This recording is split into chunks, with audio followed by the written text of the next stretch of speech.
আচ্ছা দাদু, তোমার কাছে আমার একটা প্রশ্ন আছে। প্রশ্ন? হ্যাঁ দিদি ভাই, বল না। আমার কাছে উত্তর জানা থাকলে আমি নিশ্চয়ই বলবো। আচ্ছা, তুমি এত কাজ কেন করো? আমার বাবা কাকা তো বাড়িতে বসে। তোমার এত বয়স হয়ে গেল, তাও তুমি এত কাজ করো। এটা দেখতে খুব বাজে লাগে। তুই বুঝবি না রে দিদি ভাই, তুই তো এখন ছোট মানুষ, বড় হলে বুঝতে পারবি। কেন বুঝতে পারবো না? নিশ্চয়ই পারবো। তুমি একবার বলেই তো দেখো। আমি তো একজন বাবা, বাবার দায়িত্ব সব সময় বেশি থাকে, বুঝলি দিদি ভাই। বয়স বেড়েছে তো কি হয়েছে, দায়িত্ব তো আর কমেনি। মাছ ধরি, বিক্রি করি, এই জীবন। তোমায় দেখে আমার খুব কষ্ট লাগে। তুমি বাবা কাকাকে বলতে পারো না কাজ করার জন্যে? যতদিন কাজ করতে পারছি করি, তারপর তো তোর বাবাদেরই কাজ করতে হবে। দিদি ভাই, এখন বাড়িতে চল, ভালোই বেলা হয়ে গেল। দোলালের দুই ছেলে, বাবলু এবং ভোলা, দুজনেই বাড়িতে বসে থাকে। তাদের বৃদ্ধ বাবা খুব কষ্ট করে কাজ করে তাদের সবার সংসার চালায়।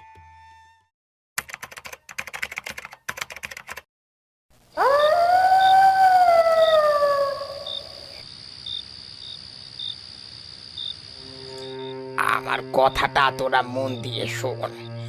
আমি এই পৃথিবীতে না থাকলে তোরা দুজন কিন্তু মিলেমিশে কাজ করবি।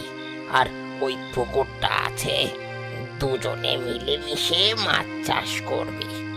বাবা, তোমার কিছু হবে না। তুমি কেন এসব অলক্ষণে কথা বলছো? আমি তো ডাক্তার ডেকেছি, দেখবে তুমি সুস্থ হয়ে যাবে। ডাক্তারও আর কিছু করতে পারবে না রে। উপরওয়ালা আমায় ডাক দিয়েছে, আমাকে তো যেতেই হবে। যাওয়ার আগে এই কথাগুলো তোদের বলে দিলাম। বাবা, তুমি উল্টো পাল্টা কথা বলা বন্ধ করো। তুমি তো আমাদের সবকিছু, তুমি এভাবে চলে যেতে পারো না। আর কতদিন থাকবো রে? বয়সটা দেখেছিস কত হয়েছে। আমার সময় ফুরিয়েছে, আমায় যেতেই হবে। কিন্তু তোরা যেন দুজন দুজনের হাত ছাড়িস না। দুজনে মিলে একসাথে কাজ করবি। বাবা, বাবা, এসব কথা এখন থাক না। আর আর এই ডাক্তারটাকে কখন ডেকেছি, এখনো এলো না। দাদা, তুই বাবার কাছে বস, আমি আমি আর একবার ডেকে আসছি। ভোলা, ভোলা, কোথায় যাচ্ছিস? তুই তুই কোথাও যেতে হবে না। তুই তুই আমার কাছে বস। আমি আমি শেষ সময়টা আমার দুই ছেলের কাছে কাটাতে চাই। তুমি কেন এমন বাচ্চাদের মতো বায়না করছো বলো তো? ডাক্তার না এলে তুমি সুস্থ হবে কি করে? আমি আমি এক্ষুনি যাব আর এক্ষুনি চলে আসব। তুমি আমাদের ছেড়েও কোথাও যাবে না। আর আর কোথাও যাওয়ার দরকার নেই রে, কোথাও যাওয়ার দরকার নেই। দুজনে ভালো থাকিস, সুখে থাকিস। আমার আমার আশীর্বাদ সব সময় তোদের মাথায় থাকবে। বাবা, ও বাবা, চোখ হলো না। কি হলো, কি হলো তোমার? কথা বলছো না কেন? তোমার তোমার বড় ছেলে তোমার তোমার ডাকছে গো। বাবা আর চোখ খুলবে না রে, আর চোখ খুলবে না।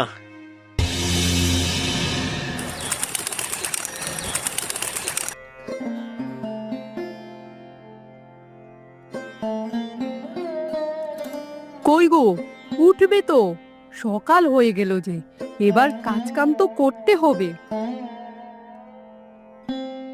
কি কাজ করব বলো তো গিন্নি? আমি তো কোনো কাজই পারি না। কাজ না করলে খাবো কি? কিছু তো একটা কাজ করতে হবে। বাবা বলে গেল দুজন মিলে পুকুরটায় মাছ চাষ করবি, কিন্তু মাছ চাষের যে কিছুই জানি না আমি। আমি একটা কথা বলবো, ওই পুকুরে দুজন মিলে মাছ চাষ না করে পুকুরটাকে তুমি হাতিয়ে নাও। লোক দিয়ে চাষ করালেও আমাদের সারা বছর ভালোভাবে কেটে যাবে। তাহলে যে বাবার কথার অমান্য হয়ে যাবে। আমি তো বাবার কথার অমান্য কোনোদিনই করিনি। আরে, আমি আমাদের ভালোর জন্যই বলছি। কোনোদিন করনি তো কি হয়েছে, আজকে করবে। আর যেই মানুষটা পৃথিবীতে নেই সেই মানুষটার কথা ও তো ভেবে লাভ নেই। তুমি কি সব বলছো? আমার বাবার নামে একটাও কথা আমি শুনতে চাই না। তোমার এবার বড্ড বেশি বেশি হয়ে যাচ্ছে। আমায় মাফ করো, আমি এমন ভাবে বলতে চাইনি। আমার ভুল হয়ে গেছে গো। আমি তো আমাদের ভালোটাই চাই। পরবর্তীকালে আমার বাবার নামে এমন কথা যেন আমি আর না শুনি। না গো, বলবো না। আমার ভুল হয়েছে। তবে যেই কাজটা করতে বললাম ওটা করো, আমাদেরই ভালো হবে গো। ঠিক আছে, আমি দেখছি কি করা যায়। তুমি আমার জন্য চা নিয়ে এসো।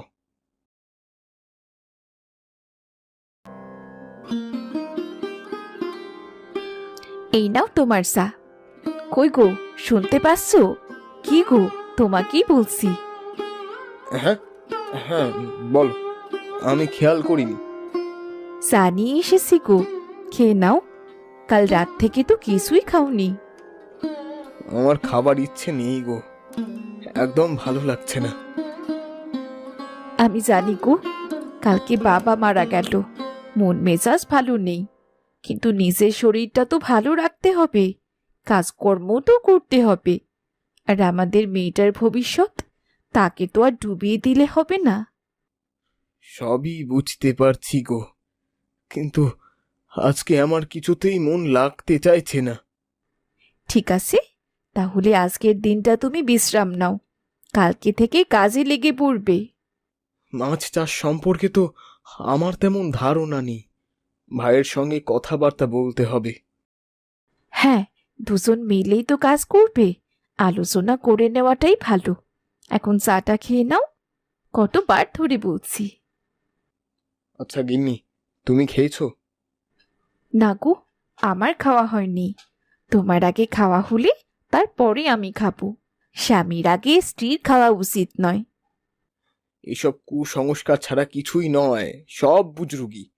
এসো, দুজনে মিলে চা খাই। আমার কাছে আমার স্ত্রী আগে। পুকুরটা বেশ বড়ই আছে, গিন্নি খারাপ কিছু বলেনি। গোটাটা পেয়ে গেলে সারা বছর বসে বসে খাওয়া যাবে। হ্যাঁ, রোজকার একটু অল্প হবে, তবে চলে যাবে। কিরে ভাই, পুকুর পাড়ে দাঁড়িয়ে একা একা কি বকে চলেছিস? আরে না না, কিছু না, ওই এমনি আর কি। আচ্ছা, সেসব নয় গেল, কিন্তু এই পুকুরে তো আমাদের এবার দুজনকে চাষ করতে হবে রে। বাবা তো সেই মতোই নির্দেশ দিয়ে গেল। না, দুজনে চাষ হবে না, এই পুকুরে শুধুমাত্র আমি মাছ চাষ করব। এইসব কি বলছিস তুই? বাবা কি বলে গেছে তোর মনে নেই? বাবার কথার অমান্য করার সাহস তো তোর এতদিন হয়নি, তাহলে আজকে কি হলো রে? আমি বলে দিয়েছি মানে বলে দিয়েছি, এরপর একটাও কথা আমি শুনবো না। কাকে রাগ দেখাচ্ছিস তুই? আমি তোর দাদা হই, জানিস তো। এই পুকুর আমি ছাড়বো না, তা তুই যা পারিস করে নে। কেন, ওই পড়ে থাকা 1 বিঘা জমিটা তুই নিয়ে নে, আমাকে এই পুকুরটা ছেড়ে দে। পুকুরটা ছেড়ে দেওয়াটা বড় কথা নয়, বড় কথা হলো বাবার নির্দেশ। এতদিন থেকে পালন করে আসছি, আর আজকে কেন ভঙ্গ করব? আমি তোর সাথে মাছ চাষ করব না, আর পুকুরের প্রতি যদি তোর মায়া না থেকে থাকে তাহলে দিয়ে দিচ্ছিস না কেন? তোর তো মুখে এক আর পেটে আর এক। এসব কি বলছিস তুই? তোর থেকে আমি এসব আশা করিনি। আচ্ছা, তুই পুকুরটা নিয়ে নে, আমি ওদিকে জমিতে চাষবাস করে নেব। তোর মনে মনে এই ছিল, জানতাম না। আমায় এত ঘৃণা করিস?